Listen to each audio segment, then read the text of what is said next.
Will tomorrow's Champions League final collapse into a contest of outscoring bravado between two fallible teams? Or will their rhapsodic reputations cancel each other out and engender caution? Of the two managers, Real Madrid's Zinedine Zidane has the greater power to answer these questions. Gareth Bale's lowly position in the Madrid food chain is a perfect demonstration of just how deep his options run. Meanwhile, injuries, on top of an already shallow squad, have robbed Liverpool's Jürgen Klop of the ability to tinker with the lineup already conjured in the minds of most. While the neutral prays for anarchy to prevail in this one, we'll probably see two sets of 11 finely tuned to battle for every meter. A different Ronaldo tale, thank God for Virgil van Dijk, is undoubtedly one of the predominant thoughts in Klopp's mind, the £75 million spent on him long forgotten. Signed in January, the intimidating Dutchman has helped to steer Liverpool to 17 Premier League clean sheets this season, their most since 2009, but no deity will be receiving thanks for the loss of Joel Matip. His thigh injury forces Dejan Lovren into the side, a player regularly exposed this season for his lack of positional awareness and his proclivity for lackadaisical man-tracking. You could hear the Van Dijk check being scrawled when Harry Kane made Lovren look like a store mannequin in October. He would notably repeat the static stance as the ball floated over him in Rome last month. Zidane will elect to go with either 2 or 3 up front, but either will see Karim Benzema and Cristiano Ronaldo fulfill their traditional transitional roles. Van Dijk will probably be tasked with denying the Portuguese superstar space in the predatory role in which he has so flourished in this season,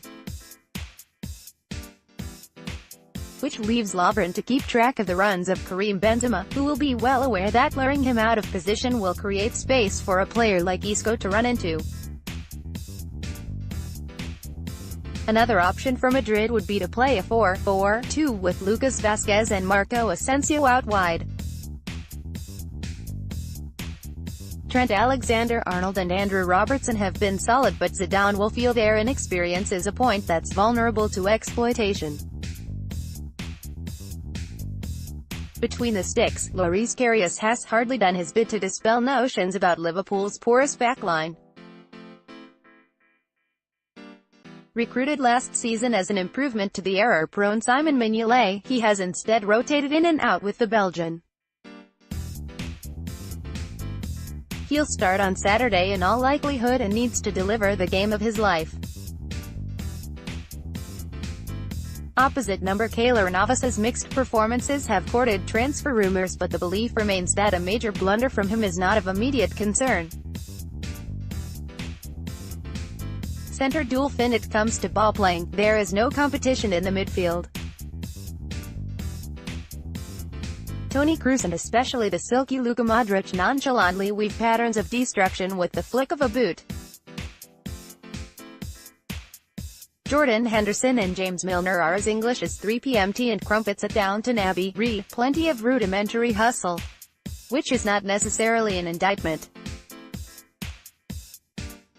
That alone may be enough to force Zidane's hand. Casemiro, first choice for much of the season, is a wall in front of the back four but lacks the composure on the ball that might prove essential in such a game, evidenced by his substitution at halftime in the second leg against Juventus. In anticipation of rabid pressure from Milner and Georginio Wijnaldum, Mateo Kovacic might be deployed in the holding position. The Croat is a smooth ball player and was trusted to control play from deep in the 2-2 against Bayern Munich. Henderson, who will also be urged to press, will probably find himself regularly occupied with watching that Benzema's havoc is limited when dropping deep. Salah against the world. If it is going to happen, Mohamed Salah will be the man who brings a 6th European trophy to Merseyside. That much is no secret. Man for man, Los Blancos are undoubtedly the superior outfit, but the 44-goal Egyptian has proven he has no interest in reputations. His presence will have knock-on effects throughout the Madrid team, particularly on their left-hand side. Marcelo has cemented himself as one of, if not the, supreme attacking fullbacks in the world. Venture forward too much, though, and risk Salah viciously consuming the free space. Zidane may well choose to deploy a 4-4-2, playing Asensio on the left to mitigate the risk while allowing the Brazilian to contribute valuable marauding runs. On the other side we have an intriguing battle between Sadio Mané and Dani Carvajal. The Senegalese has had the spotlight stolen from him this season, but is still venomous when attacking a defender on the back foot. Again, Vasquez might be called in for assistance to shore up the wing.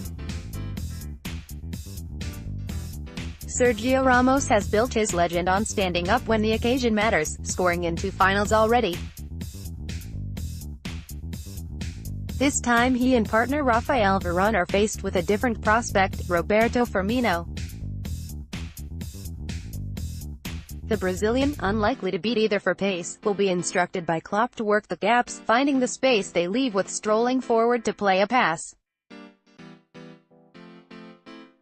From there Firmino is one of the best in the game, acting as a pinging board for Salah and Mane, often playing the perfect pass for the Pacers to break through. Should Salah latch on to one of those, Madrid may well be denied a 3rd consecutive Champions League.